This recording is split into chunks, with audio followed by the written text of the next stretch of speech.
13장에서 666표에 대한 이제 말씀을 배웠습니다. 666표가 나타난 것은 666표가 나타났다고 하는 것은 이제 매우 중요한 사건입니다. 그만큼 이 종말이 가까워진 것입니다. 다니엘이 예언한 대로 한 때와 두 때와 반 때의 환란이 시작됩니다. 3년 반, 42달, 1260일 동안 적그리스도가 완벽히 이 세상 권력을 장악하게 됩니다. 이 거미줄같이 촘촘한 이 최첨단 정보 시스템을 이용해서 전 세계를 완벽히 감시하고 통치하게 됩니다. SF 공상 과학 영화에서나 보게 되는 것 같은 무시무시한 일들이 실제로 일어난다는 것입니다. 그때 일어나게 될 일을 예언하고 있는 말씀이 우리들이 읽지는 않았지만 오늘 본 16장 앞에 있는 14장, 15장 말씀입니다. 7년 대환란을 전후해서 우리 인류는 두 종류로 갈라지게 됩니다. 휴거되는 사람들과 휴거되지 못한 사람들로 갈라지게 됩니다. 또 휴거되지 못한 사람들도 또 두 종류로 갈라지게 됩니다. 자, 어떻게 갈라지게 되느냐? 666표를 받는 사람들과 666표를 받지 않는 사람들로 갈라지게 됩니다. 자, 666표를 받지 않으면 어떻게 되느냐 하는 것을 우리가 이제 지난주에 배웠습니다. 666표를 받아야만 슈퍼에서 물건도 살 수가 있습니다. 666표를 받아야만 쇼핑도 할 수가 있습니다. 666표를 받아야만 아파트도 사고 팔 수가 있습니다. 666표를 받아야만 병원도 갈 수 있고 666표를 받아야만 아이들 유치원도 보낼 수 있고 학교도 보낼 수가 있습니다. 666표를 받아야만 직장도 다니고 사업도 할 수가 있습니다. 그러나 666표를 받기 위해서는 짐승의 우상에게 절을 해야 됩니다. 적그리스도를 하나님으로 경배해야 됩니다. 휴거되지 못한 환란기 성도들이 엄청난 시험대 앞에 서게 됩니다. 666표를 받고 이 땅에서 좀 더 살아남을 것이냐, 아니면 끝까지 666표를 받지 않고 순교의 길을 걸어갈 것이냐.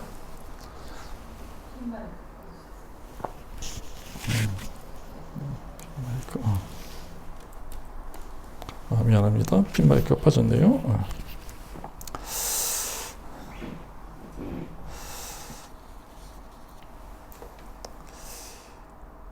죽는 것이 두려워서 666표를 받지, 666표를 받고 짐승의 우상에게 절을 한다면 그때부터는 예수님에게 완전히 끊어져 버리게 됩니다. 그때부터는 마지막 남은 구원의 기회까지 사라져 버리게 됩니다. 적그리스도의 종이 되고 사탄마귀의 노예가 되는 것입니다. 결국 주 예수님이 재림하실 적에 어떻게 되느냐? 사탄마귀 악한 영들, 귀신들이 들어가야 되는 이 끔찍한 유형불지역에 같이 들어가게 되는 것입니다. 자, 14장 9절부터 666표를 받은 사람들의 운명에 대해서 이렇게 예언하고 있습니다. 자, 우리 14장 한번 봅시다. 14장 9절 보시면 또 다른 천사 그 셋째가 그 뒤를 따라 큰 음성으로 이르되 만일 누구든지 짐승과 그의 우상에게 경배하고 이마와 손의 표를 받으면 그도 하나님의 진노의 포도주를 마시리니 그 진노의 잔에 섞인 것이 없이 부은 포도주라. 거룩한 천사들 앞과 어린 양 앞에서 불과 유황으로 고난을 받으리니 그 고난의 연기가 세세토록 올라가리로다. 짐승과 그의 우상에게 경배하고 그의 이름표를 받는 자는 누구든지 밤낮 쉼을 얻지 못하리라 하더라. 상상만 해도 끔찍하고 무서운 일입니다. 이 환란기 성도들이 믿음을 지키기 위해서 무수히 순교를 당한다는 것입니다. 7년 대환란 후반기로 접어들면 이 지구상에 살고 있는 거의 모든 성도들이 순교하게 됩니다. 순교해야, 죽어야만 그 끔찍한 고통에서 해방될 수 있는 것입니다. 이제 환란기 성도들의 운명에 대해서 예언하고 있는 말씀이 14장 12절입니다. 우리 14장 12절도 한번 찾아보겠습니다. 14장 12절. 성도들의 인내가 여기 있나니 그들은 하나님의 계명과 예수에 대한 믿음을 지키는 자니라. 또 내가 들으니 하늘에서 음성이 나서 이르되 기록하라. 지금 이후로 주 안에서 죽은 자들은 복이 있도다 하시매 성경이 이르시되 그러하다. 그들이 수고를 마치고 쉬리니 이는 그들의 행한 일이 따름이니라 하시더라. 환난기의 성도들이 믿음을 지키고 살아가는 것이 얼마나 힘들겠습니까? 666표를 받지 않고 하루하루 버티고 살아가는 게 얼마나 힘들겠습니까? 짐승의 우상, 곧 적그리스도에게 절하지 않고 경배하지 않고 살아가는 것이 얼마나 힘들겠습니까? 이미 그 사람들은 이 작은 지옥에 살고 있는 것입니다. 그 지옥의 고통에서 해방될 수 있는 길은 순교하는 길밖에 없어요. 그때는 그냥 짐승의 우상에게 절하고 666표를 받고 남은 인생 편하게 살다 죽느냐 아니면 순교하느냐 둘 중에 하나밖에 남아있지 않습니다. 그래서 그때는 순교하는 것도 복인 것입니다. 순교도 아무나 할 수 있겠습니까? 그래서 지금 이후로 주 안에서 죽는 자들은 복되도다. 순교하면 천국이지만 순교도 하지 못하면 그 인생을 기다리고 있는 것은 무서운 지옥인 것입니다. 작은 지옥에서 더 큰 지옥, 진짜 지옥, 오리지널 지옥으로 들어가는 것입니다. 그러나 순교하면 죽는 순간은 고통스럽겠지만 그 다음부터는 안식할 수 있습니다. 천국에서 안식할 수 있어요. 쉴 수 있는 것입니다. 그래서 그들이 수고를 마치고 쉬리니 이는 그들의 행한 일이 따름이니라. 이렇게 거의 모든 성도들이 순교당합니다. 드디어 이 지구상에는 예수 믿는 사람들이 하나도 남아있지 않게 돼요. 이제 때가 된 것입니다. 예수님이 재림의 때가 꽉 찼습니다. 그래서 예수님께서 추수하려고 낫을 들고 계세요. 14장 14절부터 보면 천사들이 예수님께 외치는 것이 나옵니다. 이제는 곡식을 거둘 때가 되었으니 어서 낫을 휘둘러 곡식을 거두소서. 자, 그리고 드디어 15장에 7 천사가 나타납니다. 자, 15장. 자, 이 15장 말씀은 7 재앙을 가진 7 천사가 하늘 성전으로서 나오는 말씀입니다. 그리고 오늘 우리가 본 16장에서 7 대접을 하나하나 이 땅 위에 쏟습니다. 7 대접 심판이 시작이 됩니다. 자, 우리들은 이미 7 인 심판에 대해서 배웠습니다. 천사들이 두루마리 인을 하나씩 쫙쫙 뗄 때마다 심판이 쏟아져 내립니다. 그것이 7 인 심판입니다. 6개 인을 다 떼고 난 다음에 맨 마지막 7째 인을 떼니까 그때는 7 나팔이 나옵니다. 천사들이 7 나팔을 하나씩 불 때마다 또 막 재앙이 쏟아져 내립니다. 6개 나팔을 다 불고 마지막 7째 나팔을 불기 전까지 일어나게 될 일들을 우리들이 그동안 배운 것입니다. 용이 나타나고 짐승이 나타나고 거짓 선지자가 나타나고 짐승의 표를 받게 되고 짐승의 우상에게 절하게 되고 마지막 때만 가증된 일들이 나타납니다. 처참한 일들이 일어납니다. 우수한 성도들이 순교를 당합니다. 드디어 예수 믿는 사람들이 싹쓸이 된 것입니다. 이 지구상에서 예수 신자들은 완전히 전멸되어 버렸습니다. 그리고 드디어 오늘 본 말씀처럼 7 대접 심판이 시작됩니다. 16장 1절 또 내가 들으니 성전에서 큰 음성이 나서 7 천사에게 말하되 너희는 가서 하나님의 진노의 7 대접을 땅에 쏟으라 하더라. 이것이 마지막 심판입니다. 우리들은 지금까지 7 인 심판도 배웠고 7 나팔 심판도 배웠습니다. 그런데 7 인 심판, 7 나팔 심판하고 이제부터 배우게 될 7 나팔 심판하고의 차이점은 무엇이냐? 자, 차이점이 있어요. 7 인 심판이라든가 7 나팔 심판 같은 것은 그 범위가 제한적이었다는 것입니다. 자, 그동안 우리들이 7 나팔 심판 배웠던 거 한번 기억을 한번 떠올려 보세요. 7 인 심판 때는 하나님이 천사들에게 4분의 1만 심판하게 하십니다. 4분의 3은 내버려둬라. 자, 왜 그럴까요? 아직 구원받을 사람들의 수가 다 채워지지 않았기 때문에 그렇습니다. 이 지구상에 아직도 구원받을 사람들이 남아있기 때문에 그래요. 7 나팔 심판 때도 마찬가지입니다. 7 나팔 심판할 쪽에도 다 심판하지 못하게 하십니다. 3분의 1만 심판하게 하십니다. 3분의 2는 심판하지 못하게 하세요. 왜 그럽니까? 마지막까지 한 사람을 다 구원하려고 그렇게 하신 것입니다. 그러나 일곱 대접 심판부터는 그런 것 없어요. 무제한으로 심판합니다. 뭐 어디까지 심판하고 그런 것 없어요. 그냥 세상이 끝장날 때까지 인정 사정 없이 무자비하게 계속 심판하십니다. 계속 재앙이 쏟아집니다. 다른 심판 때는 잠깐이라도 재앙이 멈추고 그런 것이 있었는데 이제는 그런 것도 없습니다. 일곱 대접이 한꺼번에 꼬리에 꼬리를 물고 모조리로 쏟아집니다. 이제는 구원받을 사람들은 다 구원했거든요. 이 지구상에 구원받을 사람들은 더 이상 남아있지 않습니다. 하나님도 참을 만큼 참으셨습니다. 하나님이 그동안 충분히 회개할 수 있는 기회를 주셨습니다. 그런데도 회개하지 않은 사람은 끝까지 회개하지 않습니다. 그래서 이제 하나님의 인내도 한계에 도달한 것입니다.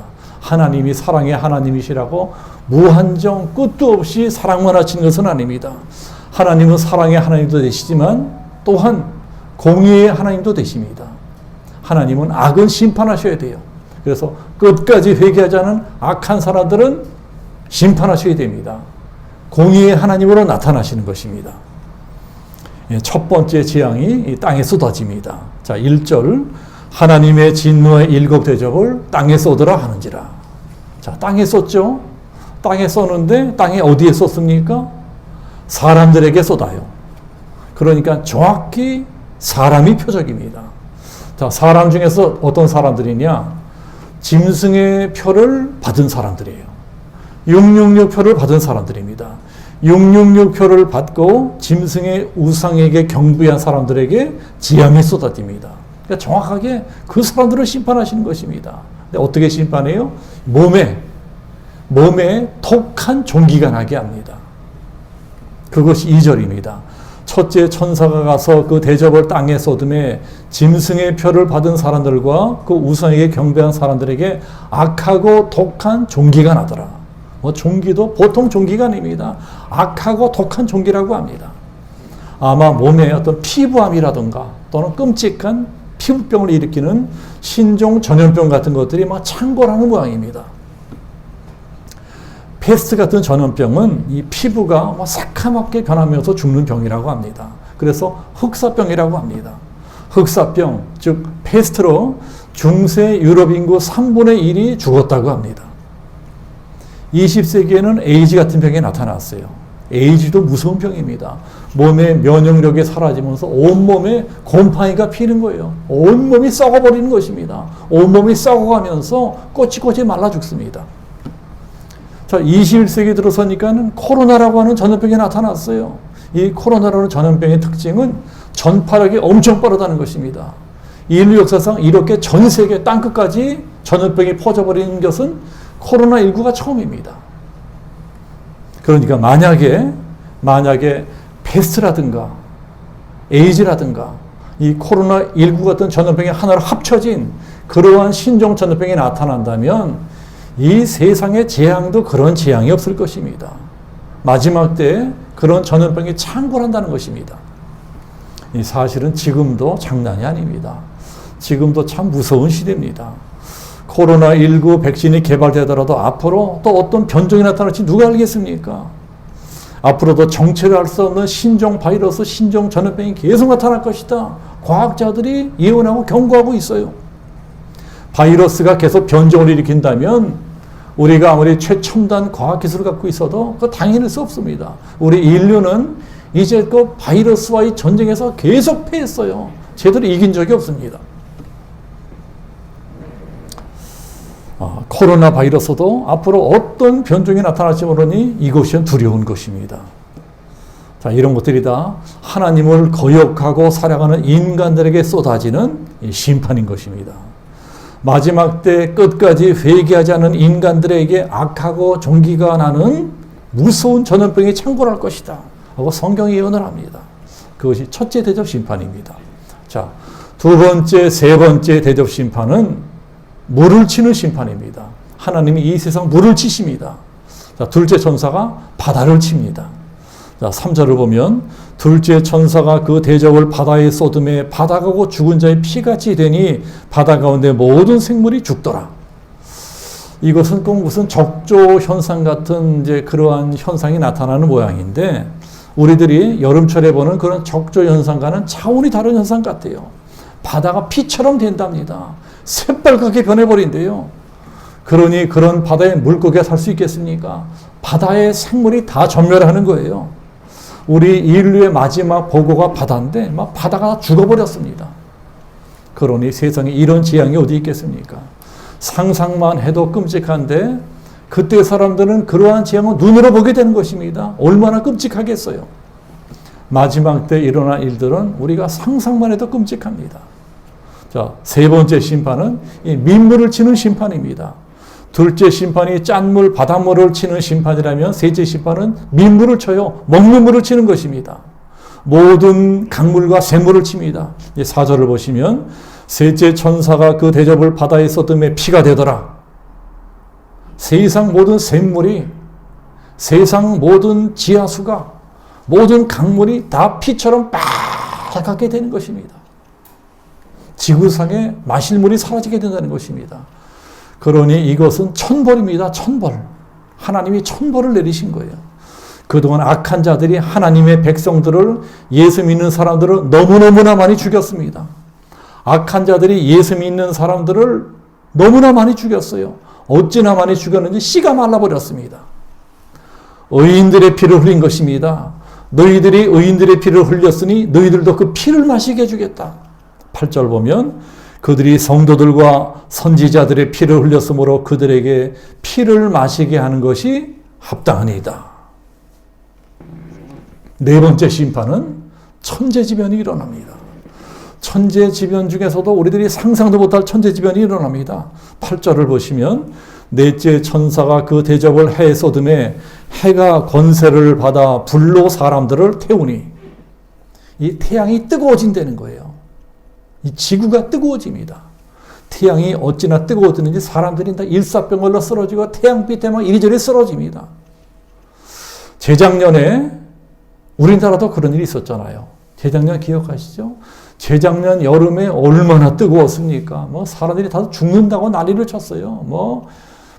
선풍기, 에어컨이 동이 나버렸습니다. 계속 폭염이 내리쬐는 거예요. 계속 폭염이. 지구가 펄펄 끓고 태양이 막 펄펄 끓는 것 같았습니다. 그런데 만약에 그때보다 2배로 더 뜨거워지면 어떻겠습니까? 3배, 4배, 5배, 10배 막 폭염이 막 내리쬐고 지구가 펄펄 끓으면 어디 사람이 살겠습니까? 우리가 재작년에 그 한 달 정도 뜨거운데도 다 죽는다 그랬어요. 마지막 때 막 지구가 펄펄 끓고 태양빛이 막 지구를 태워버릴 것처럼 쏟아진다는 것입니다.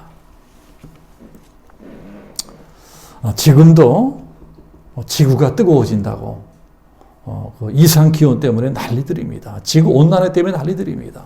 과학자마다 이러다가는 이 지구상의 생명체가 멸종될 것이다. 난리들이에요. 그러나 각 나라마다 이해관계가 다르기 때문에 이 지구온난화 문제 아마 해결되기 쉽지 않을 것입니다. 오늘 예언의 말씀을 보면 이 종말의 때 실제로 그러한 일들이 일어난다고 말씀합니다. 지구가 펄펄 끓고 사람들이 태양볕에 죽는다는 거예요. 어찌나 태양이 뜨거운지 막 태양빛에 타 죽습니다. 그런데도 구절을 보면 그 고통을 당하면서 사람들이 하나님을 비방한대요. 회개하지 않습니다. 이게 종말의 때 사람들의 특징입니다. 어찌나 양심의 화인을 맞았는지 절대로 회개하지 않습니다. 회개하기는커녕 하나님을 욕합니다. 하나님을 저주합니다. 앞으로도 이런 것이 계속 나옵니다. 네, 다섯째 대접 심판은 직접 적그리스도를 치십니다. 10절 또 다섯째 천사가 그 대접을 짐승의 왕좌에 쏟으니 적그리스도의 본부를 직접 치시는 것입니다. 일곱 대접 심판은 이스라엘이 출애굽할 적에 출애굽기에 나오는 바로의 나라 애굽에 부어지는 그 재앙과 비슷한 것이 많이 있습니다. 그때도 애굽에 하나님이 10가지 재앙을 내리시는데 바로가 하도 말을 듣지 않으니까 바로를 직접 치십니다. 10가지 재앙 중에 온몸에 종기가 나는 재앙도 있습니다. 그리고 온 이 세상이 캄캄해지는 이 흑암의 이 재앙도 있습니다. 종말의 때 그런 재앙이 나타난다는 거예요. 사람들이 막 악성 종양으로 고통을 받습니다. 적그리스도도 그런 고통을 받는 모양입니다. 적그리스도 추앙하는 모든 사람들이 다 그런 고통을 받는 모양입니다. 온 하늘이 다 새카매집니다. 10절, 11절 보면 아픈 것과 종기로 혀를 깨문대요. 어찌나 고통스러운지. 그 고통을 받으면서도 사람들이 어떻게 해요? 하늘의 하나님을 비방한다고 합니다. 하나님 욕하는 거예요. 그리고 그들의 행위를 회개하지 아니하더라.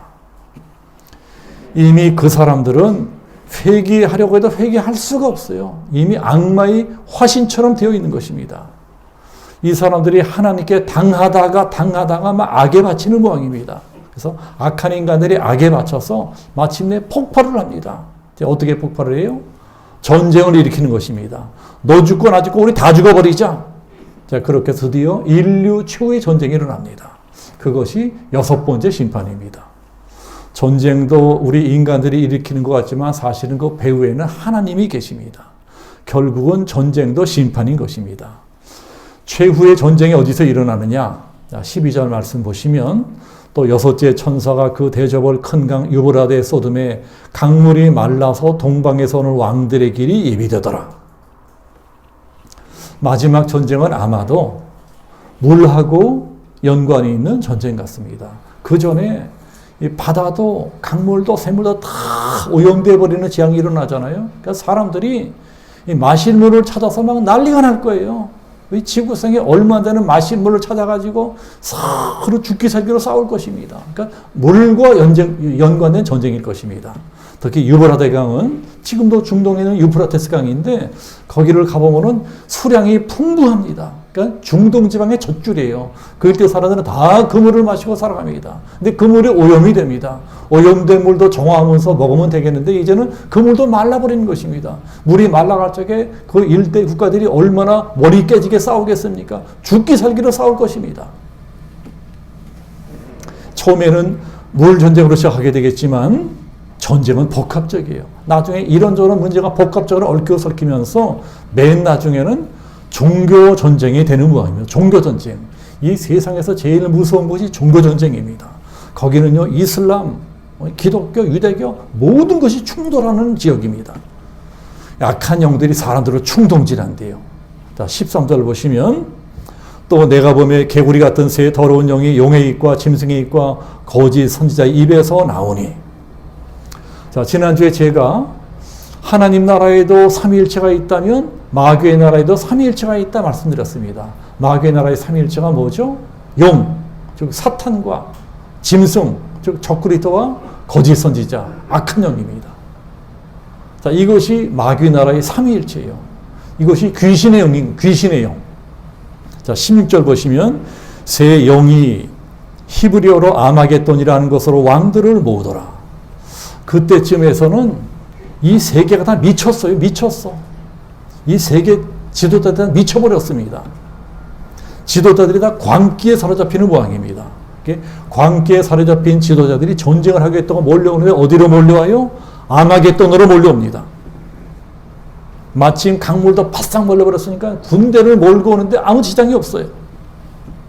어마어마한 군대가 아마겟돈에 집결하는 것입니다. 왜 하필 아마겟돈일까요? 그것도 결국은 하나님이 하시는 것입니다. 그것도 결국은 성경의 예언이 이루어지는 것입니다. 이 아마겟돈은 히브리 말로 무기또라고 합니다. 무기또. 지금도 이스라엘로 성지 순례를 가보면은 무기또라는 것이 있어요. 근데 무기또라는 것은 이스라엘 사람은 산이라고 하는데 우리가 보기엔 그냥 언덕입니다. 언덕. 그래도 무기또가 있는 그쪽은 이스라엘 대평원이 펼쳐져 있습니다. 이스라엘 대평원. 거대한 평원이 펼쳐져 있습니다. 그 평원의 끝에 뭐가 있는 거니? 갈멜산이 있어요. 엘리야가 바알 선지자 아사라에서 싸우던 갈멜산이 있습니다. 그 갈멜산에 올라가서 이스라엘 대평원을 바라다보면 세상에 이 조그만 나라에 이렇게 큰 평원이 있다는 말이냐? 깜짝 놀랄 정도로 끝이 보이지 않는 평원입니다. 광대한 평원이 있어요. 우리나라 같이 작은 나라도 나주 평야 같은 평야가 있는데 나주 평야 같은 것은 비교할 수 없고 어마어마한 대평원이 있습니다. 그래서 무기또는 옛날부터 군사적 요충지였습니다. 무기또를 정복해야만 아시아, 유럽, 중동으로 뻗어날 수 있습니다. 그래서 모든 황제들이 전쟁을 이렇게 제일 먼저 무기또를 쳤습니다. 무기또 평야를 정복을 했어요. 마지막 전쟁도 결국은 거기서 일어난다는 것입니다. 요한계시록 9장을 보면 동방으로부터 2만만의 군대, 자 2만만이란 2억의 군대를 뜻합니다. 동방에서 동쪽에서 2억의 군대가 쳐들어온대요.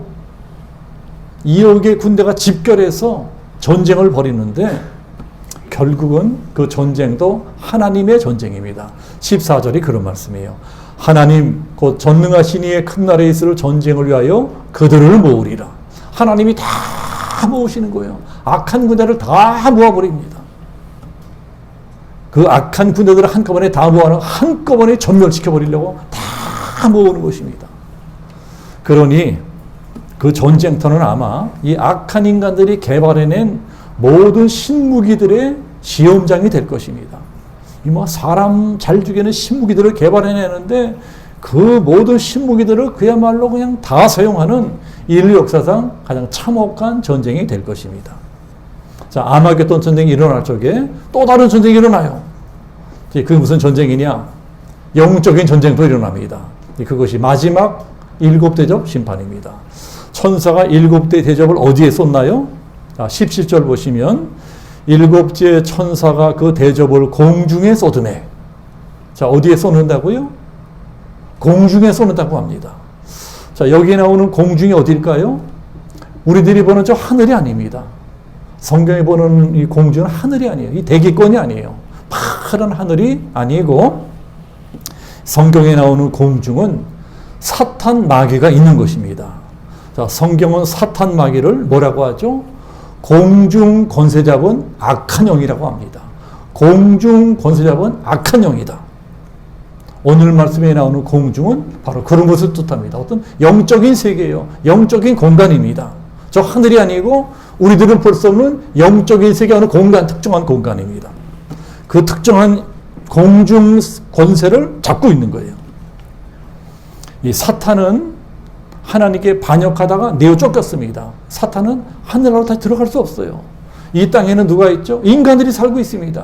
그래서 사탄은 제3지대, 영적인 어느 공간, 제3지대를 자기 아들로 삼고 거기서 활동을 하고 있어요. 그러니까 하늘도 아니고 땅도 아닌 제3지대, 중간지대, 거기가 바로 공중입니다. 거기가 바로 사탄이 장악하고 있는 3지대고 사탄의 본부입니다. 사탄이 공중 권세를 잡고 천사까지도 방해하는 것이 성경에 나와요. 성경 어디에 나옵니까? 다니엘서에 나오죠. 다니엘서에 다니엘이 기도하니까 하나님께서 기도응답을 천사를 통해 보내십니다. 천사가 기도응답을 가지고 내려오는데 공중 권세 잡은 악한 영들이 바사왕국의 국군들이 천사를 막는 것입니다. 공중에서 천사를 막아요. 그래서 천사가 21일 동안 붙들려 있었습니다. 자, 그래서 미가엘 천사가 와서 싸워서 마귀들과 싸워 이기고 기도응답은 21일 만에 가지고 옵니다.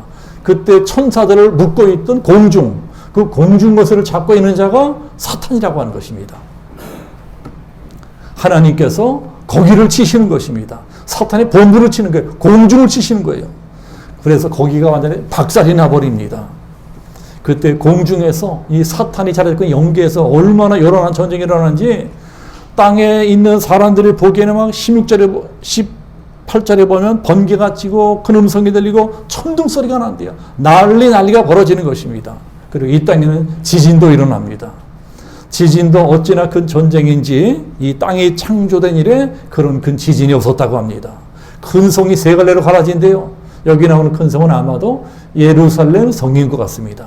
예루살렘 성이 무너지면서 세 갈래로 무너져서 온 세상의 모든 성들이 다 무너지는 것 같습니다. 뭐 섬도 무너지고 그 다음에 이 산맥도 무너지고 모든 것이 다 무너져 버리는 모양입니다.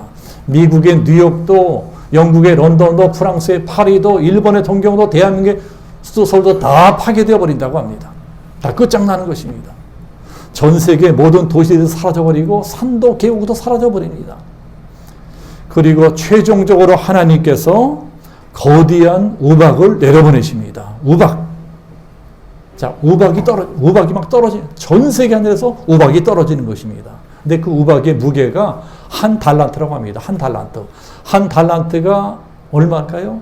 34kg입니다. 그러니까 우박이 34kg 떨어지는 거예요. 또 소나기처럼 떨어집니다. 그래서 제가 생각하기에는 이 사도 요한이 환상 가운데 보기에는 우박같이 보이는데 어쩌면 운석이 떨어지는 것이 아닌가 하고 저는 생각을 해요. 물론 성경에 나와 있지 않아요. 그래서 사도 바울이 막 우박이 떨어지는데 어쩌면 운석이 막 떨어지는 것일 수도 있겠다. 이 고대 세계가 운석이 떨어져서 멸망했다고 하는 학자들도 있습니다. 운석이 떨어지는 바람에 그때 공룡이 멸망을 했다. 뭐 이렇게 주장하는 학자도 있어요. 그러니까 운석은 지금도 떨어집니다. 근데 운석이 소나기처럼 빛처럼 그 바위덩어리만한 운석이 떨어진다면 그것은 핵폭탄급 대충격입니다. 뭐 지구가 콩가루가 날 것입니다. 아니 콩가루가 나는 거야. 다 사라져버리는 것입니다. 하나님께서 마지막으로 깨끗하게 청소해 버리십니다. 사탄의 나라도 깨끗하게 청소해 버리시고 이 더러운 세상 나라도 막 우박을 내리셔서 그냥 다 깨끗하게 콩가루를 만들어 버리는 것입니다. 다 청소해 버리시고 그 다음에 하나님께서 새 천년왕국을 만드시고 새 하늘과 새 땅을 만드십니다. 그래서 17절에 보면 큰 음성이 보좌로부터 나서 이르되 되었다 하시니 되었다. 이 되었다는 말씀이 어디 나오는 말씀일까요? 예수님께서 십자가에 달려 죽으실 적에 다 이루었다. 똑같은 말씀이에요. 되었다. 다 이루셨다는 것입니다. 이제 다 끝났다. 심판이 끝냈다. 자, 여러분 그동안 요한계시록에서 심판받는 말씀 공부하느라 수고들 하셨어요.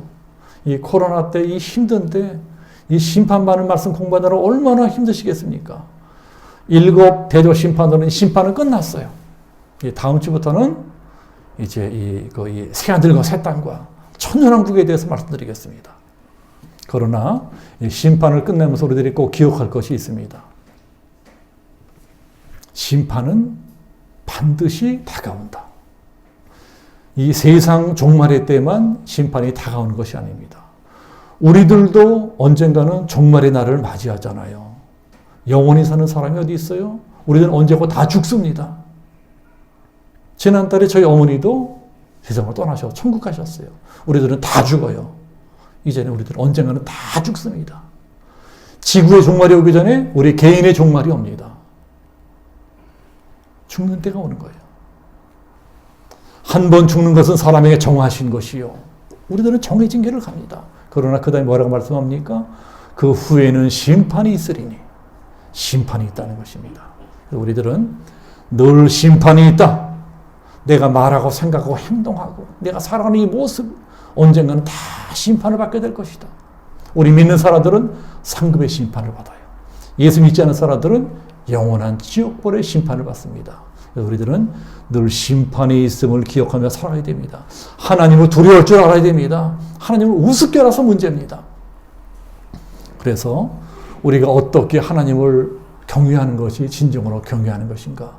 이 마지막 때는 지금은요, 우리들이 믿음을 지켜야 될 때입니다. 여러분, 이 코로나 시대야말로 믿음을 지켜야 될 때예요. 무수한 사람들이 떨어져 나가고 있습니다. 그동안 교회를 잘 다니기 때문에 믿음을 돈 들어서는데 알고 보니까 다 가라지였어. 다 쭉정이들이었어. 다 떨어져 나가 버렸습니다.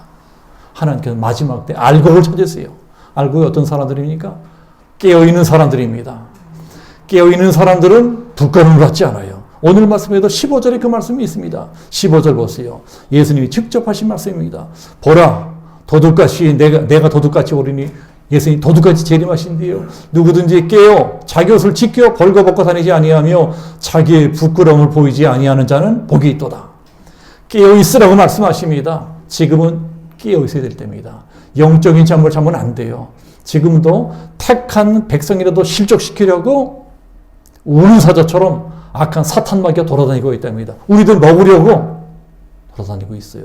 근데 영적인 잠을 자면 지는 것입니다. 실족하는 거예요. 우리가 실족하면 어디로 가겠습니까? 실족해서 예수를 떠나면 우리가 어디로 가겠습니까? 지금은 깨어 있어야 되다. 깨어서 기도하고, 깨어서 예배하고, 깨어서 말씀을 전하고, 깨어서 순종하고, 깨어 있어라. 왜냐하면 심판이 있기 때문이다. 심판을 기억해라. 이것이 오늘 요한계시록 16장을 통해서 우리 모두에게 허락하시는 하나님의 말씀입니다. 우리 기도하겠습니다. 아버지 하나님, 우리들이 지금 코로나로 작은 환난을 당하고 있습니다. 코로나 정도의 환난을 가지고서도 온 세상이 아비규환이고 코로나 정도의 환난을 당하면서도 허다한 믿음의 사람들이 믿음의 길에서 떨어져 나가고 있습니다. 아버지 하나님, 하나님께서 이 모든 것들을 주목해 보고 계십니다. 그리고 오늘 예배하는 우리들에게 말씀하십니다. 너희들은 깨어 있어라. 깨어 있어야 부끄러움을 당하지 아니할 것이다. 아버지 하나님, 이 한 주간도 우리들이 깨어 있기를 원하나이다. 깨어서 기도하고 깨어서 말씀을 사랑하며 깨어서 예배하며 깨어서 말씀대로 순종하는 하나님이 찾으시는 알곡들이 되어지기를 원하나이다. 우리가 깨어 있어야 되는 까닭은 심판이 있기 때문이다. 아버지 하나님, 늘 심판이 있음을 기억하며 하나님을 두려워하고 하나님을 경외하며 살아가는 진실된 하나님의 자녀들 될 수 있게끔 우리 모두를 축복해 주옵소서. 감사드리며 예수 그리스도 이름으로